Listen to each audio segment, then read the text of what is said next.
내가 아무 잘못을 하지 않았음에도 불구하고 나에게 나쁜 일이 일어나는 경우가 종종 있죠. 그때는 참 견디기 어렵습니다. 어떤 것들은 나름대로 견딜만 하지만 도저히 견디기 어려운 것들도 있죠. 이런 일을 당하게 되면 우리는 세 종류의 반응을 하게 됩니다. 첫째는 아주 공격적인 반응입니다.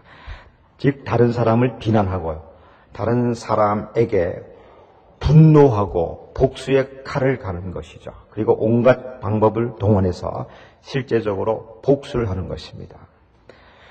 어떤 사람이 미친 계획에 물렸습니다. 병원 가서 정밀 진단을 받아보니 광견병에 감염되었습니다. 의사가 안 됐습니다. 죄송하지만 광견병에 걸린 것이 확실합니다. 이 말을 들은 환자가 종이와 펜을 꺼내더니 무엇인가를 기록하기 시작했습니다. 의사는 그 환자가 유서를 쓰는 것으로 생각해서 당황한 어조로 말합니다. 선생님이 광견병에 걸린 것은 확실하지만 그렇다고 죽는 것은 아닙니다. 광견병의 치료 방법이 있습니다. 그 환자가 말했습니다. 선생님 저도 알아요. 하지만 제가 치료받기 전에 제가 제 이빨로 물을 사람의 명단을 작성하고 있는 중입니다. 여러분 가운데 혹시 기회가 생기면 여러분의 이라는 표현보다는 이빨이 그래야지 더 감정이 전달됩니다. 이빨로 물고 싶은 사람의 명단을 혹시 작성하고 있지는 않습니까? 그러나 다른 사람을 비난하고 그 사람에게 복수하는 것은 참 해결 방법이 아니죠. 하나님은 말씀하십니다. 내 사랑하는 자들아 너희가 친히 원수를 갚지 말라. 하나님의 진노하심에 맡기라. 원수 갚는 것이 내게 있으니 내가 갚으리라. 로마서 12장 19절 말씀입니다. 우리가 사회적 구조, 사회악 때문에 억울한 일을 당했을 때 세 종류의 반응을 하는데 첫째가 공격적인 반응이고 두 번째는 방어적인 반응입니다. 자신을 비난하고 자신을 탓하는 거죠. 자신을 동정하기도 합니다. 원래 산다는 것은 이래.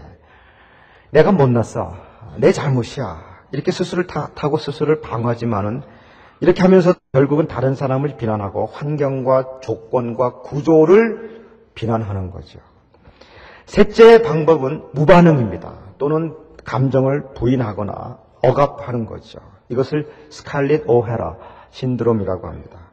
스칼렛 오하라는 바람과 함께 사라지다의 주인공이죠. 혹시 영화나 소설을 보셨다면 마지막 장면을 기억하십니까? 일단 오늘은 자고 내일 생각하자. 오늘 문제를 내일로 미루는 그리고 오늘의 감정을 오늘 억눌러 버리고 또는 아니다고 부인하면서 내일로 미루는 방법이죠. 이것은 건강하지 않습니다. 결국은 스스로를 해치게 됩니다. 이렇게 우리가 사회적 구조나 악 때문에 받는 억울한 일에 대하여 보통 이렇게 세 가지로 반응하는데 이것은 하나님께서 기뻐하시는 방법이 아닙니다. 그렇다면 하나님께서 기뻐하시는 방법이 무엇입니까? 오늘 말씀에서 그 대답을 찾을 수 있기를 바랍니다. 11절과 12절 말씀을 함께 읽겠습니다. 사랑하는 자들아 거류민과 나그네 같은 너희를 권하노니 영혼을 거슬러 싸우는 육체의 정욕을 제어하라. 너희가 이방인 중에서 행실을 선하게 가져 너희를 악행한다고 비방하는 자들로 하여금 너희 선한 일을 보고 오시는 날에 하나님께 영광을 돌리게 하려 함이라. 우리의 신분, 정체성을 먼저 밝히죠. 우리는 거류민입니다. 거류민은 잠깐 머무는 사람이죠. 우리는 이 세상의 어느 한 곳에 머물러 살지만 타향인으로서 살고 있습니다. 그리고 또 곧 떠날 것입니다. 또 우리는 나그네입니다. 이 세상에서 선택받은 나그네로 오늘은 여기, 내일은 저기 살고 있습니다. 나그네로 살다 보면 나그네이기 때문에 어쩔 수 없이 당하는 억울한 일들이 많습니다. 그래서 나그네의 삶은 투쟁의 삶입니다. 그런데 이 싸움은 정착민과의 싸움도 아니고 다른 민족과의 싸움도 아니고 다른 사람들과의 싸움도 아닙니다. 나그네로 사는 삶의 싸움은 결국 내 안에 있는 두 개의 내가 싸우는 싸움입니다. 즉 영혼과 육체의 싸움이죠. 영혼은 하나님께서 기뻐하시는 일을 하려고 하고 육체는 사람이 기뻐하는 일을 하려고 합니다. 이때 우리가 육체의 정욕을 제어해야 한다고 말씀합니다. 우리는 다른 사람들 앞에서 선한 행동을 하라고 말씀하죠. 다른 사람들은 우리 그리스도인들이 가끔 나쁘다고 나쁜 행동을 한다고 비방합니다. 그러나 우리가 어떤 환경 가운데서도 어떤 조건, 어떤 구조, 어떤 사회에서도 선한 행동을 할 때 다른 사람들이 우리의 선한 행동을 보고 하나님께 영광을 돌리게 됩니다. 좋은 환경 가운데 좋은 사회, 성숙한 사회에서 성숙하게 사는 것은 칭찬할 일이 전혀 아닙니다. 모든 사람들이 다 그렇게 합니다. 하지만 악한 사회, 나쁜 사회, 미숙한 사회 구조 안에서도 선하게 살 때 하나님이 영광을 받게 됩니다.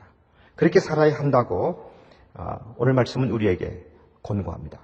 그 다음에 우리가 나그네로 살고 있는 세상의 현실에서 구체적으로 어떻게 살아야 하는가를 이제 13절, 14절에서 말씀합니다. 함께 읽겠습니다. 인간의 모든 제도를 주를 위하여 순종하되 혹은 위에 있는 왕이나 혹은 그가 악행하는 자를 징벌하고 선행하는 자를 포상하기 위하여 보낸 총독에게 하라. 이 말씀은 단호한 명령입니다. 순종하라. 순종하라. 인간의 모든 제도를 순종하라. 단호한 명령이죠. 이 명령이 내려지고 있는 역사적 상황을 이해하는 것이 매우 중요합니다. 지금 베드로가 편지를 쓰고 있는 이 흩어져 살고 있는 성도들은 로마 제국의 영토 안에 있었습니다. 로마 제국은 백성들에 대하여 결코 호의적인 제국이 아니었습니다. 특별히 이 베드로 전서가 기록된 시대는 악명 높은 네로 황제가 통치하는 시대였습니다. 네로 황제는 그리스도인들을 잔인하게 비박한 것으로 악명 높죠. 베드로 편지를 받고 있는 많은 그리스도인들이 핍박과 박해를 받았을 것이고요. 그들의 가족과 친척들이 로마의 원형 경기장에서 사자의 먹이가 되는 것을 목격했을 것입니다. 그리고 이웃 주민들과 가족들로부터 온갖 멸시와 박해를 받았을 것입니다. 이런 역사적 상황에서 베드로 사도가 말합니다. 하나님의 이름으로 인간의 모든 제도를 순종하라. 베드로는 편지를 쓰면서 현재 성도들이 당하고 있는 이 사회적인 구조, 이 심각한 고통을 언급하지 않을 수 없죠. 베드로가 이렇게 말했습니까? 성도들이여 발을 걷어붙이고 칼과 방패를 들라. 그리고 이 악한 로마 제국을 정복하라. 또는 전복하라. 혁명을 일으키라. 그렇게 말했습니까? 아닙니다. 베드로 사도는 하나님의 이름으로 말합니다. 순종하라. 인간의 모든 제도에 순종하라. 예수님도 말씀하셨습니다. 가이사의 것은 가이사에게, 하나님의 것은 하나님에게 바치라. 마태복음 22장 21절 말씀입니다. 사도 바울도 이렇게 권면했습니다. 내가 첫째로 권면하노니 모든 사람을 위하여 간구와 기도와 도고와 감사를 하되 임금들과 높은 지위에 있는 모든 사람을 위하여 하라. 디모데전서 2장 1절 2절 말씀입니다. 우리 그리스도인들이 이 땅에서 선택받은 나그네로 사는 목적은 정부를 전복하기 위한 것이 아닙니다. 우리가 이 땅에서 선택받은 나그네로 사는 목적은 사람들의 마음속에 하나님의 나라를 심는 것입니다. 사람들의 마음속에 이 세상에 속하지 않은 나라, 이 세상의 육적인 나라가 아닌 하나님의 나라, 하나님의 영적인 나라를 세우는 것입니다. 물론 우리가 항거해야 할 때도 있습니다. 시민으로서 불복종 운동을 해야 할 때도 없지 않습니다. 그러나 이것은 정권 또는 어떤 법 체제가 명시적으로 명백하게 하나님의 진리를 반대할 때 할 수 있는 아주 예외적인 경우입니다. 하지만 평상시에는 우리가 이 땅의 법을 성실하게 지켜야 합니다. 정권을 존중해야 합니다. 직장과 사회의 모든 제도와 질서를 세우기 위하여 적극적으로 협력해야 합니다. 13절 가운데 주를 위하여라는 구절에 우리는 밑줄을 그어야 합니다. 이렇게 현존하는 권위에 대하여 복종하는 것은 하나님에 대한 깊은 신뢰를 보여주는 행동입니다. 이렇게 하나님에 대한 깊은 신뢰의 표현으로 우리는 최고 통치 기구를 존중할 뿐만 아니라 직장과 사회와 학교의 모든 관리 제도에 순복해야 합니다. 이것은 하나님을 위하여 하는 일임을 잊지 마십시오. 12절의 말씀을 다시 상기하십시다. 세상의 권위에 순복하고 싶지 않은 마음이 우리 안에 있는 것이 사실이죠. 이것은 내 안에 있는 육체의 정욕, 육체의 목소리입니다. 항거하고 싶고요. 비판하고 싶고요. 불복종하고 싶죠. 이래야 내 자존심이 살고요. 이렇게 해야 다른 사람이 나를 인정할 것 같고요. 이렇게 해야 내가 다른 사람에게 무시당하지 않을 것 같죠. 이래야 내가 더 잘 살 것 같고요. 이게 다 육체의 정욕입니다. 우리가 사는 이 세상에는 사회악이 있습니다. 사회악, 즉 사회적 악은 개인적 범죄 차원에서 풀 수 없는 것을 말하죠. 사회악은 그래서 보다 사회학적이고, 그래서 보다 구조적이고, 그래서 보다 고질적인 악을 말합니다. 그래서 사회적 죄라고 표현하지 않고 사회적 악이라고 표현합니다. 이것이 사회적 불평등과 불의와 더 나아가 차별과 고난과 죽음을 만들어냅니다. 이것은요, 인간의 속성이 원래 죄인이기 때문입니다. 그래서 악의 근원인 사탄의 뜻에 복종하기 좋아하는 죄성이 우리 안에 있기 때문입니다. 이 세상의 악한 시스템을 다스리는 사탄의 존재와 활동 때문에 사회악은 피할 수 없습니다. 바로 이 사회적 악 때문에 지금 온 세상이 전쟁과 테러와 갈등과 증오의 무대가 되고 있는 거죠. 이러한 사회적 악 때문에 선한 사람이 죽임을 당하고 아무 잘못이 없는 사람이 고문을 당하고 고난을 받고 있죠. 우리는 이런 사회악을 보고 희망이 과연 있는가 한탄하기도 합니다. 우리 그리스도인들은 어떻게 해야 되는가? 하나님은 분명하게 말씀하십니다. 인간의 모든 제도에 주를 위하여 순종하라. 이것이 희망입니다. 왜 그렇습니까?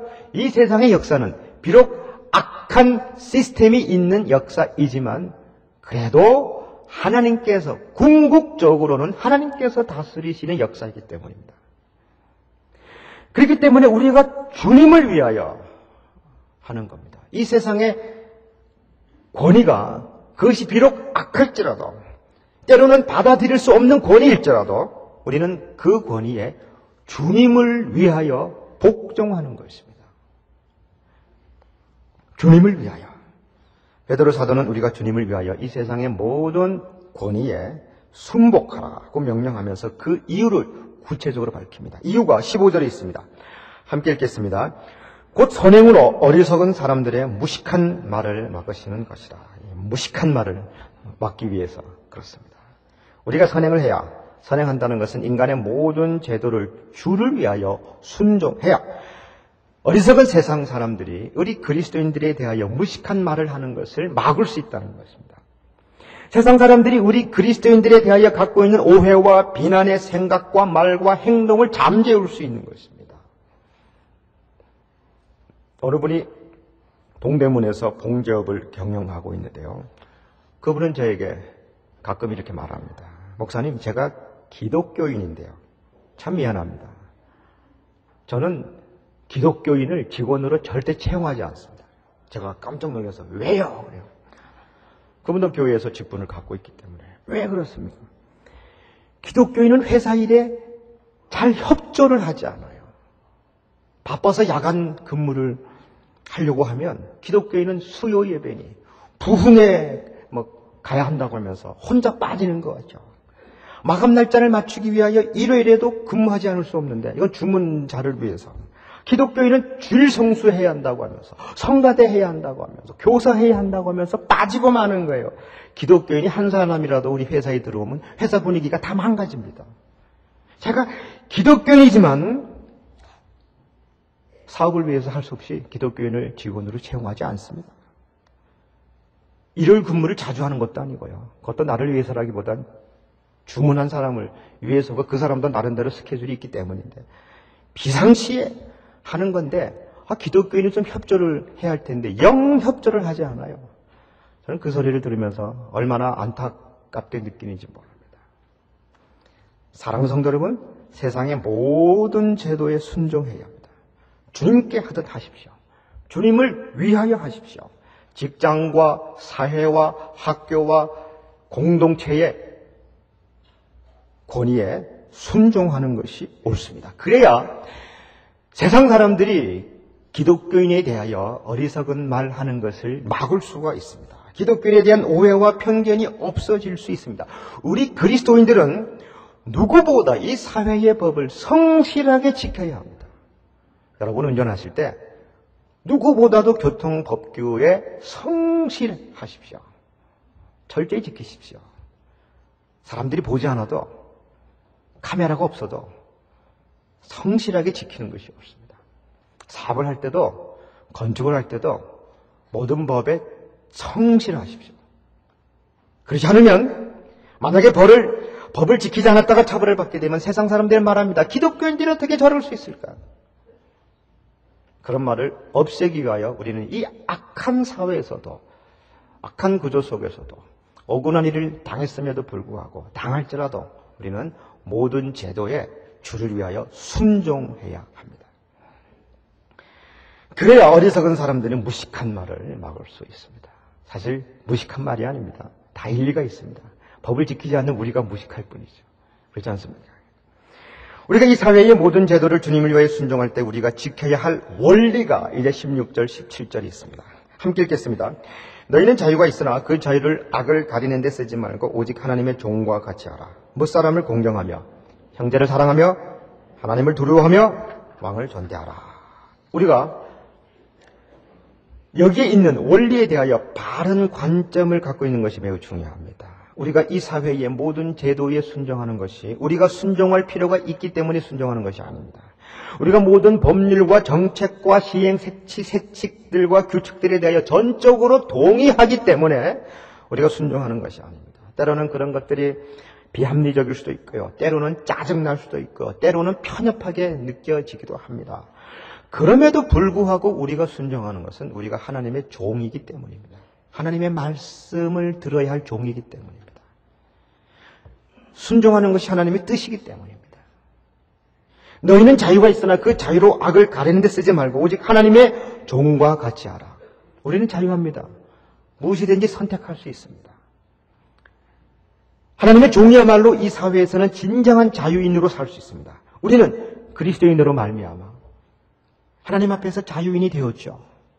그 자유로 악을 가리는 데 쓰지 말고 법을 어기는 데 쓰지 말고 제도에 불복종하는 데 쓰지 말고 순종하는 데 쓰라. 하나님의 종과 같이 살라는 말씀입니다. 그리고 짧은 문장으로 권면하죠. 무사람을 공경하라. 모든 사람을 존경하라. 모든 사람을 공경하라. 기독교인뿐만 아니고요. 모든 사람을 공경해야 합니다. 형제와 자매를 사랑하라. 하나님을 두려워하라. 그 마음으로 왕을 존대하라.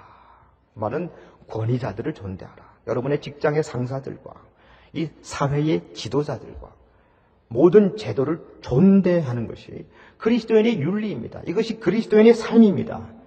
이것이 희망입니다. 왜 희망이 될까요? 예가 나와 있습니다. 18절부터 21절까지는 예가 하나 인용이 되었습니다. 즉 모든 제도를 주님을 위하여 순종하라. 이 말씀에 대해서 로마 제국의 노예 제도를 예로 들어 설명하고 있습니다. 우리 18절부터 21절 상반절까지 함께 읽겠습니다. 사원들아, 범사에 두려워함으로 주인들에게 순종하되 선하고 관용하는 자들에게만 아니라 또한 까다로운 자들에게도 그리하라. 부당하게 고난을 받아도 하나님을 생각함으로 슬픔을 참으면 이는 아름다우나 죄가 있어 매를 맞고 참으면 무슨 칭찬이 있으리요. 그러나 선을 행함으로 고난을 받고 참으면 이는 하나님 앞에 아름다우니라. 이를 위하여 너희가 부르심을 받았으니 이 말씀을 이해하기 위하여 우리가 로마 제국의 노예 제도에 관하여 이해할 필요가 있습니다. 학자들에 의하면 초기 이 신약 성서가 기록되던 시대에 로마 제국에는 6천만 명에 달하는 노예가 있었다 합니다.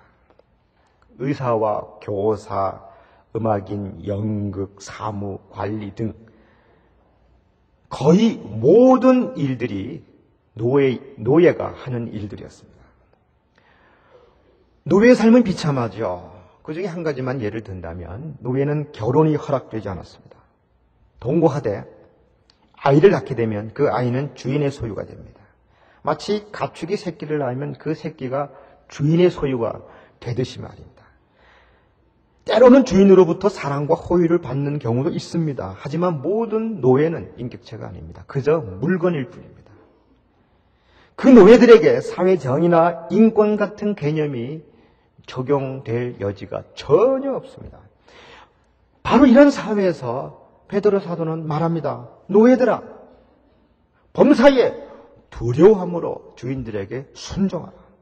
선하고 관용하는 자들에게만 아니라 또한 까다로운 자들에게도 그리하라. 범사에 두려워함으로 주인들에게 순종하라. 이것이 악을 묵인하는 것입니까? 사회의 구조적 악을 용인하는 것입니까? 아니면 그것을 더 확대하는 것입니까? 그렇지 않습니다. 초대 그리스도인들은 그러한 악한 제도를 개혁하고 그러한 악한 정권을 전복하는 것을 그리스도인의 사회적 책임이라고 생각하지 않았습니다. 선한 주인이든지 악한 주인이든지 그 주인에게 순종하는 것이 그리스도인의 사회적 책임이었습니다.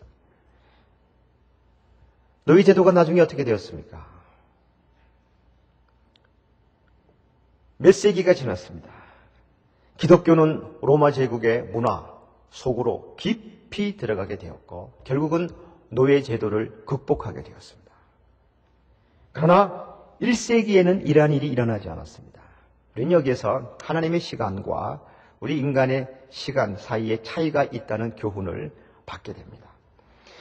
우리는 이 세상의 빛과 소금으로 살면서 사람들의 마음을 밝히고 사람들의 마음을 따뜻하게 하고 사람들의 마음을 돌보고 사람들의 마음을 회복시키는 부름을 갖고 있습니다. 초점이 분명합니다. 그것은 하나님으로부터 받을 칭찬입니다. 이 세상 사람으로부터 받을 칭찬이 아니고요. 내가 나 자신을 칭찬하는 그 칭찬도 아닙니다. 하나님으로부터 받을 칭찬이 우리 앞에 있습니다. 그렇기 때문에 좋은 사회, 나쁜 사회 가르지 않고 좋은 상사, 나쁜 상사 가르지 않고 좋은 주인, 나쁜 주인 가르지 않고 모든 제도에 두려워하는 마음으로 하나님을 두려워하는 마음으로 순종하는 것. 이것이 그리스도인의 아름다움입니다.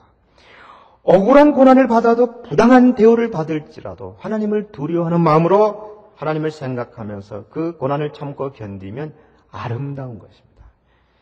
이를 위하여 너희가 부름을 받았나니 이것이 우리의 부름입니다. 이것이 우리의 사명입니다. 이것이 우리의 비전입니다. 이것이 우리의 책임입니다. 그렇기 때문에 우리가 이 사회에서 사회적 악으로 인하여 고난을 받을지라도 꿈과 희망이 있습니다. 하나님께서 바로 이것을 위하여 우리를 이 땅에 선택받은 나그네로 부르셨기 때문입니다. 여기에 분명한 하나님의 목적이 있습니다. 분명히 하나님의 뜻과 계획과 희망이 있습니다.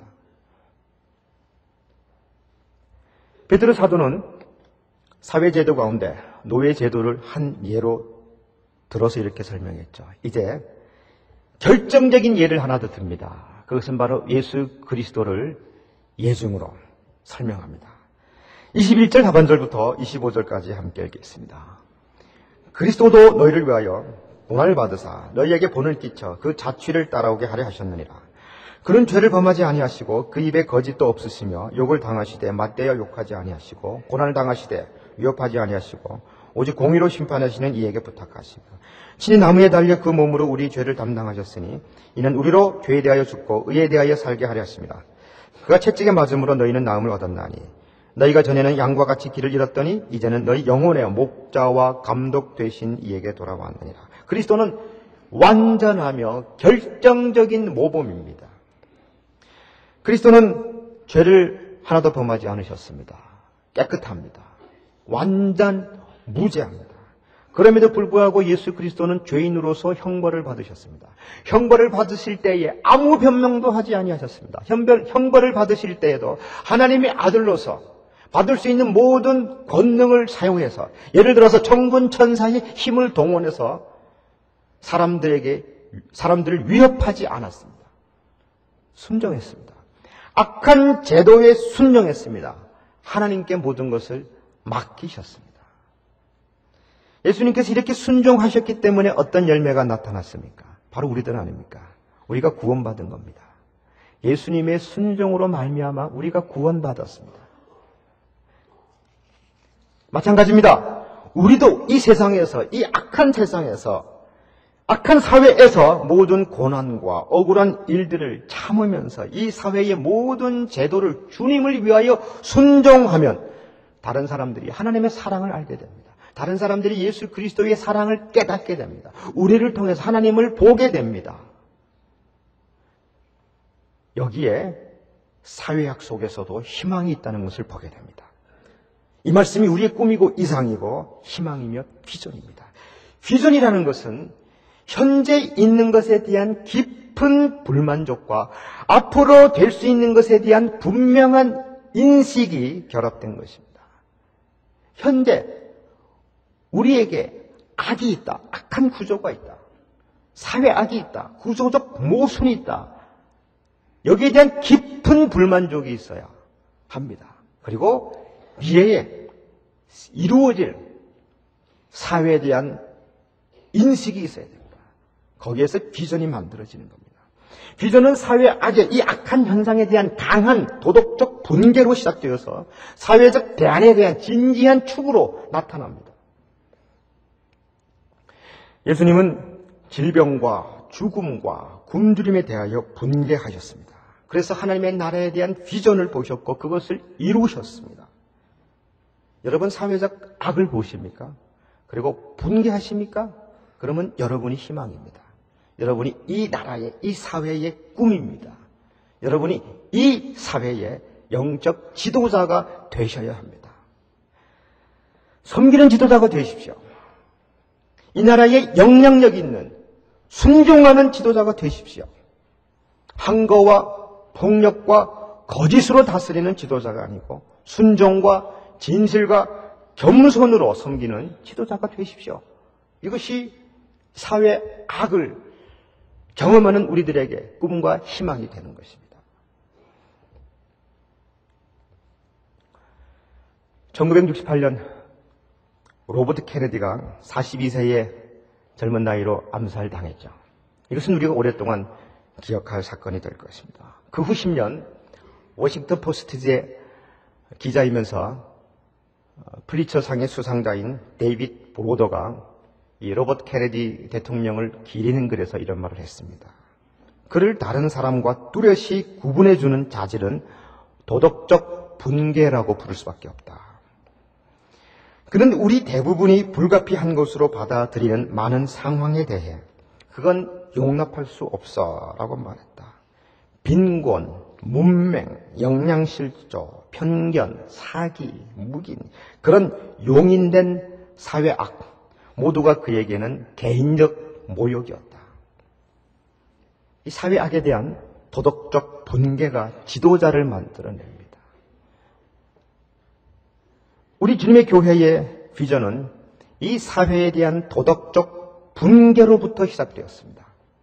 첫째, 우리는 아름다운 공동체, 사랑의 공동체를 세우는 교회가 되고자 합니다. 이것은 우리가 교회들이 부동산과 함께 재산을 쌓아가고 바벨탑을 쌓아가고 왕국을 건설하는 이 사회악을 보면서 그리고 분개하면서 우리는 교회 건물을 갖지 않겠다는 의지를 갖게 되었던 것이죠. 그래서 현재에 대한 이 분개로부터 미래에 대한 희망을 갖게 되는 것입니다. 우리는 교회 건물을 갖지 않고 더 나아가서 사랑의 공동체를 사회적 대안으로 만들어 가려고 합니다. 이것이 비전이죠. 이것이 우리가 노력하는 비전이고 이것을 위해 우리가 헌신하고 희생하는 것입니다. 두 번째, 교회들이 복음의 능력을 잃어가고 예수 그리스도를 전염시키는 능력을 잃어가고 있는 이 현실에 대하여 분개하면서 우리는 예수님을 전염시키는 교회가 되고자 하는 것입니다. 셋째, 교회가 자기 풍요, 자기 안전, 자기 확대를 위하여 모든 노력을 다하는 이 사회악에 대하여 분개하면서 우리는 교회 예산의 50% 이상을 세상을 위하여 쓰겠다는 의지를 갖게 되는 것입니다. 그리고 청소년들이 교회에서 출애굽하는 이 나쁜 안타까운 현실에 대하여 분개하면서 우리는 청소년 사역에 집중하는 교회가 되고자 하는 것입니다. 그리고 교회가 자기 팽창, 즉 바벨탑을 쌓아가고 있는 이 사회 악을 보면서 그것을 보고 분개하면서, 그리고 교회가 바벨탑처럼 안에서 서로 싸우고 그래서 서로 흩어지는 이 사회 악을 보면서 우리는 스스로 나누자, 스스로 번식하자. 그래서 번식하는 교회에 대한 비전을 갖게 되는 것입니다. 사회 악은 비전을 만들어냅니다. 사회 악을 보는 사람은 지도자가 될 수 있습니다. 그러나 항거와 불복종과 반항으로 하는 것이 아니고요, 순종과 섬김으로 하는 것입니다. 이 사회학을 보면서, 사회학을 경험하면서도 이 사회의 모든 제도에 대하여 주님을 섬기듯 섬기고 주님께 복종하듯 복종하고 주님의 뜻으로 알고 하나님의 종이라고 믿고 순종하십니다. 그리고 세상의 모든 사람들을 공경하고 사랑하고 존경하십니다. 우리에 있는 모든 권위에 있는 사람들, 위에 있건 아래에 있건 어떤 사람이든지 모든 사람들을 존대하십시다. 무슨 고난을 만나도 주님께서 하실 칭찬을 기대하면서 모든 것을 참읍시다. 그럴 때 많은 사람들이 그리스도께 나오게 됩니다. 많은 사람들이 하나님의 사랑을 하게 됩니다. 이것을 위하여 우리가 부름을 받았습니다. 이것이 우리가 이 사회 앞 너머에 다시 가질 수 있는 꿈이고 비전이고 희망입니다. 여러분, 우리나라에 사회악이 많습니까? 그러면 우리가 희망입니다. 여러분, 이 사회에 악을 많이 보십니까? 그러면 여러분이 이 사회의 희망입니다. 섬기는 지도자가 되십시오. 하나님의 종으로 사십시오. 그러면 우리가 이 사회의 꿈이요, 미래요, 이상이요, 비전이 될 것입니다. 우리가 이 사회의 비전입니다.